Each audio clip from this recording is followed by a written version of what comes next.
Ya kalau green building secara prinsip yang kita melihat di aturan atau di panduan lah ya, di panduannya Green Shield-nya Green Building Council of Indonesia.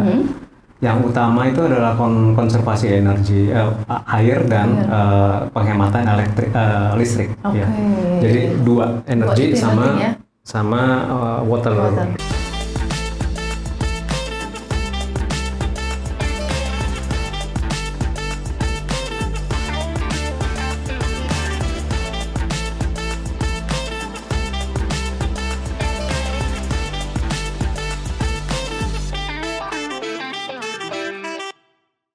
Mulai dari arsitekturnya, mulai dari strukturnya, mechanical, electrical, semua itu dikaji oleh tes mendapatkan izin IMB, nggak gampang gitu loh ya. Dan saya percaya sih kalau kita memang sudah dibantu secara di pihak kami oleh konsultan, kemudian bertemu dengan para ahli yang mewakili Pemda dalam memberikan izin, kami yakin di situ dalam interaksi segala macam itu memang optimalisasinya terjadinya di situ ya. Jadi saya percayalah dengan proses ya bahwa itu udah dibahas dikaji oleh berbagai macam ahli ya. Nah, kalau udah ada desain lalu kan konstruksi ya. Di dalam konstruksi dalam desain waktu kami merancang Telkom, terutama Telkom Lemak Tower itu tahun 2010. Pada saat itu kami belum menemukan arsitek lokal yang sudah merancang bangunan 50 lantai dan bangunannya jadi sudah beroperasi. Pada saat itu. Ya. Jadi belum ada yang sepenuhnya dikerjakan oleh konsultan arsitek lokal ya. Sehingga waktu itu karena ini BUMN kan, jadi kita juga harus hati-hati ya dalam meng-hire konsultan. Tadi ulik-ulik lagi sama DPR ya. Makanya kita harus kulo nuwun tuh. Jadi kulo nuwun ke IAI, saya ingat ya waktu itu masih Mas Endi ya, jadi ketuanya Mas, kita ini mewakili Telkom nih lagi merancang gedung tinggi 50 lantai. Tapi kalau ngelihat dari portofolio teman-teman para arsitek di sini kok belum ada yang mendesain lalu bangun sampai jadi gitu kan. Yang ada adalah prinsipal arsiteknya biasanya itu dari luar lalu didampingi oleh arsitek lokal. Jadi kami minta izin waktu itu, nuwun maksudnya boleh ya kita melakukan beauty contest nih untuk mengundang arsitek-arsitek asing ya. Jadinya akhirnya kami lakukan yang menang waktu itu Woods Beckett desainnya untuk 50 lantai. Jadi dengan kami mencoba jadinya kalau waktu itu tidak ada pengalaman di dalam negeri ini ya, kita cari keluar ya. Meskipun tentu kita pikirkan bagaimana alih pengetahuan di bidangnya. Jadi tentu harus didampingi sama konsultan lokal ya supaya yang mengerti artinya juga perizinan, tata aturan. Tapi juga pada saat yang sama itu bisa saling belajar gitu ya. Nah, jadi disitulah kita melihat perlunya keterlibatan para ahli di dalam membangun gedung tinggi ya, termasuk super tall yang kita lakukan juga di Sudirman. Nah, harapannya sih setelah itu ya dibangun kan perlu kontraktor tentu sama cari kontraktor yang pengalamannya sudah pernah membangun gedung seperti itu. Kemudian nanti pada saat pelaksanaannya tadi pertanyaannya seperti pemadam kebakaran gitu ya. Ya secara antisipasi sudah dibahaskan di dalam proses perizinan. Tapi secara prinsip itu gedung itu memang diharapkan dia self sustain, mandiri di dalam menanggulangi situasi apapun ya, emergency. Jadi by design itu memang udah harus bisa memenuhi dan dibangun, diawasi dengan baik supaya pada saat pelaksanaan sesuai itu dengan desain yang memang dirancang. Kami percaya dengan itu sih, ya. Karena bangunan setinggi gitu sulit juga ya kalau sampai mengandalkan pihak lain kan. Iya gitu kan. Jadi memang harus istilahnya setinggi-tingginya tangganya pemadam kebakaran kita juga bisa tahu lah seberapa ininya kan. Iya. Walaupun ini juga. Tapi berarti Jakarta secara infrastruktur memungkinkan karena memang sudah banyak gedung sangat tinggi lah bisa bilang ya, kalau ada yang nggak termasuk super tall tapi sangat tinggi lah bisa di atas 50, di atas 60 Iya. gitu ya, di atas 60 lantai. Iya. Dan kontraktornya waktu itu juga dari luar dong pastinya ya? Nah ya, jadi untuk Telkom kami prioritas ke dalam ya. Ya waktu itu karena kita kan dianggap membangun sendiri ya, karena kan cucu perusahaannya Telkom iya. nih. Jadi dari Telkom punya anak perusahaan namanya Telkom Property, kemudian kami membangun anak perusahaan lagi namanya Telkom Landmark Tower. Oke. Nah tujuannya untuk mencari investor ya untuk pendanaan modal dan supaya juga lebih luas ya. Jadinya di dalam hal untuk pembangunan ini kan properti perlu keluasan dalam hal manajemen, dalam hal procurement, meskipun tentu nggak bisa lepas dengan tata aturan yang dibuat di dalam BUMN. Ya, kita coba. Nah, kemudian sama seperti tadi di konsultan kami cari lokal dulu kan, lokal nggak ada baru cari keluar. Sama, ini kami melihat kontraktor dalam negeri waktu itu sudah ada yang pengalamannya membangun gedung 50 lantai. Contohnya Menara Bakri waktu itu, itu tuh 50 lantai ya, itu dibangun oleh kontraktor lokal, nasional lokal ya, Karya. Dan sama pada saat kami mencari kontraktor, kami mengundang lokal dulu jadinya, dan diperoleh akhirnya yang lokal yang. Ininya. Tapi kalau yang Taspen, Sudirman belum ada yang banyak ya yang melakukan sampai 76 lantai kan belum ada gitu ya. Jadi dan juga agak bedanya gini, kalau di Taspen itu kami membentuk joint venture dengan Mitsubishi Estate ya Corporation, di mana mereka mayoritasnya. Ya 70% dari saham joint venture-nya itu dimiliki oleh MIC, di mana mereka yang running the show ya. Ya, jadi mereka mencari kontraktor-kontraktor tentu yang skalanya global gitu. Jadinya yang menang kemarin adalah konsorsium China Construction dengan Taisei Pulau Intan ya. Itu yang akhirnya menjadi kontraktor di sana. Dan itu memang memungkinkan karena dia prioritas ya ininya ya sebagai pemegang saham. Jadi istilahnya Taspen Property ya pemilik lahannya sajalah ya gitu, bisa dibilang seperti itu. Itu menarik juga karena tidak hanya mengundang kontraktor atau desainer dari luar. Nah, untuk desainnya apalagi BUMN ya, kan kadang Indonesia suka ribet lah ya. Saya sih ngomong terus terang aja gitu kan. Untuk desain kadang ada yang bilang harus memasukkan unsur lokal apalah whatever gitulah ya. Nah, ini pernah ada kasih bocoran nggak ribet-ribetnya apa sih waktu mendesain ini? Mungkin pada saat saya menangani yang di TLT ya, bersyukur ya karena Telkom memberi kebebasan. Ya, kebebasan untuk kita mengusulkan jadi sifatnya. Jadi bukan mereka minta kayak begini.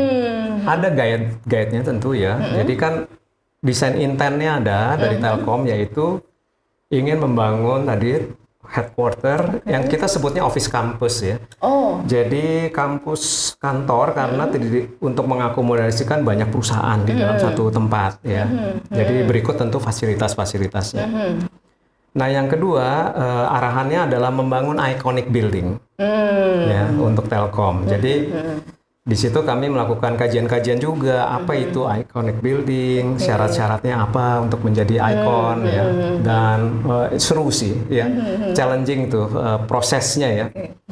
Kemudian ada yang paling cukup penting pada saat itu, constraint-nya adalah waktu yang terbatas untuk agar bangunannya operasional, karena kami harus mengakomodasikan satu anak perusahaan Telkomsel pindah dari tempat sebelumnya ke situ. Dan di sana kan sudah ada list agreement, ada periode untuk berakhir dan sebagainya. Ini harus pas kan dengan pada saat gedungnya mereka jadi dan mereka beroperasi. Jadi secara desain Telkom Landmark Tower ini serunya jadi kita harus punya strategi tuh. Pertama, kalau constraint-nya waktu, bangunan tinggi, maka yang bicara adalah jumlah lantai. Ya, semakin tinggi jumlah lantainya, semakin lama lah ya. Semakin lama. Karena itu harus ada waktu ya untuk kita membangun ke atas gitu ya. Setiap lantainya itu ada waktunya, nggak bisa shortcut. Ya. Kalau nggak padat lah istilahnya ya betonnya.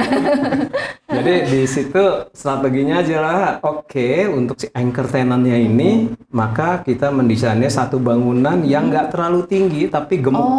Ya. Jadi 23 lantai tadi, secara fisik 20 lantai. Jadi supaya jadi duluan. Ya. Nah, landmarknya adalah di gedung yang tingginya. Disebut TLT-nya. Nah, itu yang 52 lantai. Ya. Dan membuat suatu ikon building untuk gedung perkantoran itu challenging-nya. Karena gedung perkantoran pada umumnya kalau kita jalan Sudirman ya, Gatot Subroto, Tamrin, bentuknya kayak apa sih gedung kantor itu? Ya kotak gitu aja kan ya. Kotak gitu ya. Kenapa? Karena kotak itu adalah bentuk yang paling efisien untuk tata letak ya ruang perkantoran. Kalau bulat gitu tuh kan susah kan furniture-nya ngaturnya gitu ya. Betul. Segitiga kan susah gitu loh. Ada gedung salah satu yang di Sudirman itu saya ingat kantor Mas Bayu juga itu pernah ada kolom besar di antara satu sudutnya. Kita pernah ngantor di situ. Iya. Nah, jadi itulah dinamikanya, serunya kita komunikasi dengan arsitek asingnya tuh, Busweger, gimana menciptakan ikon building dari format segi 4 gitu. Nah, itu yang akhirnya kalau dilihat itu sebenarnya dasarnya segi 4 tuh bangunan tingginya yang 52 lantai tapi diputar ke atas. Dan makin lama makin kecil kotaknya. Jadi kelihatan ya kalau ada gambarnya itu, jadi memiliki bentuk yang ikonik seperti yang dilihat sekarang. Iya. Jadi itu kayak hasil dari diskusi yang dipelintir begitu ke atas kan? Iya. Nah, jadi tadi pertanyaannya seru aja, ada arahan atau nggak ada? Ada ya? Tapi secara umum aja. Tadi bikin iconic building dan waktunya tadi harus memenuhi. Kemudian selebihnya diserahkan kepada kami untuk merekomendasikan. Jadi kami ya tentu setelah jadi konsep minta approval dari headquarter dari BUMN ya, dari kantor Telkom maksudnya, direksi. Ininya ya. Nggak ada masukkan unsur Indonesia atau apa gitu enggak? Ya, jadi ya di situ bagaimana kita menerjemahkan unsur-unsur dari spiritnya Telkom itu ke dalam situ. Terutama lebih kepada untuk efisiensi, untuk kolaborasi antara anak-anak perusahaan yang berkantor di situ itu terakomodasikan di dalam desain. Ya.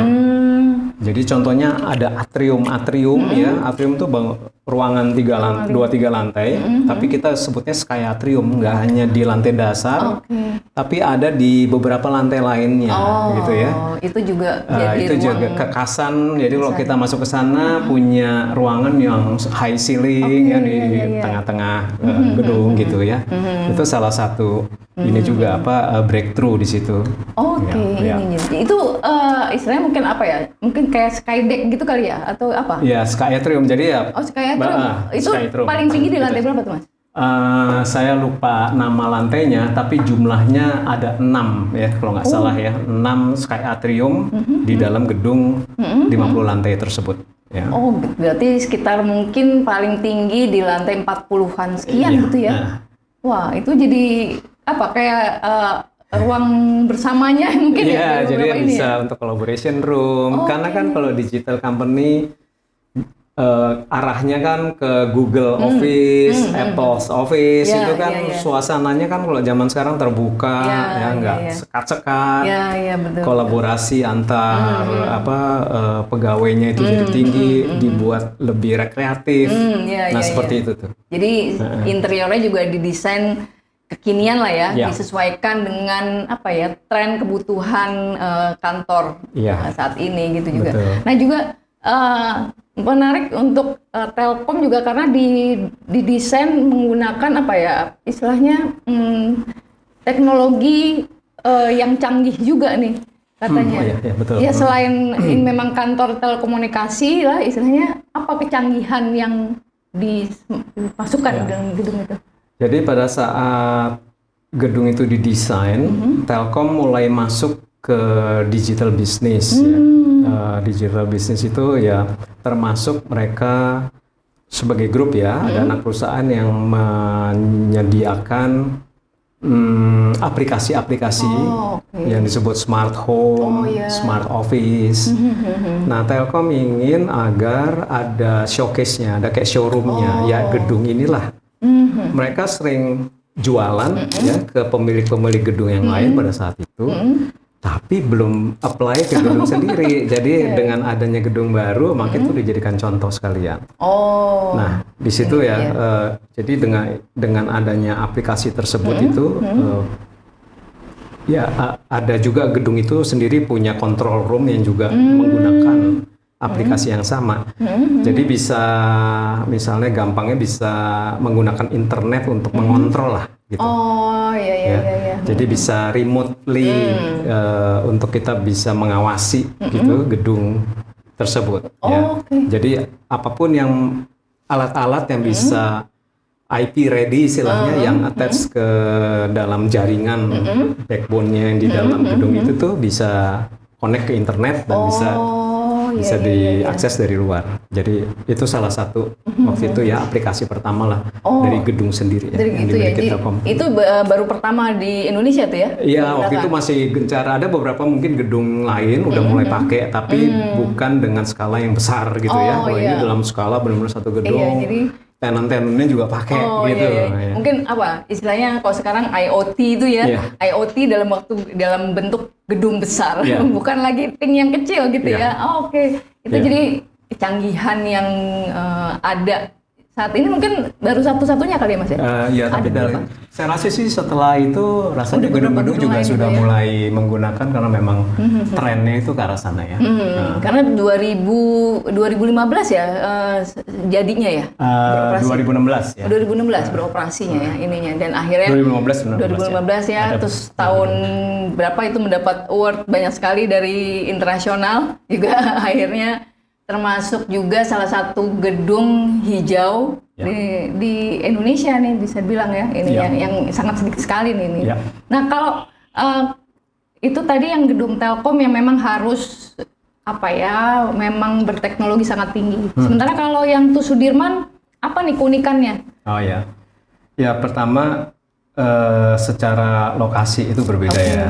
Lokasi memang di Sudirman ini jauh lebih prime dan dia ada di titik di mana ada 6 moda transportasi ya yang servis ya, mulai dari MRT, LRT, busway lah segala macam itu ada di situ semua gitu ya. Jadi masuk TOD itu ya, daerah TOD juga.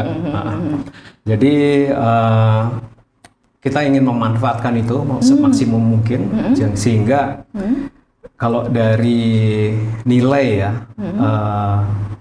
contohnya untuk apartemennya, jadi harga jualnya itu memang dikhususkan marketnya untuk upper end market ya, yang termahal lah. Jadi kita bisa melihat sebenarnya bagaimana orang kalau membeli di situ mereka merasakan prestisnya, nanti merasakan layanan-layanan dari dari gedungnya ya untuk kebutuhannya mereka.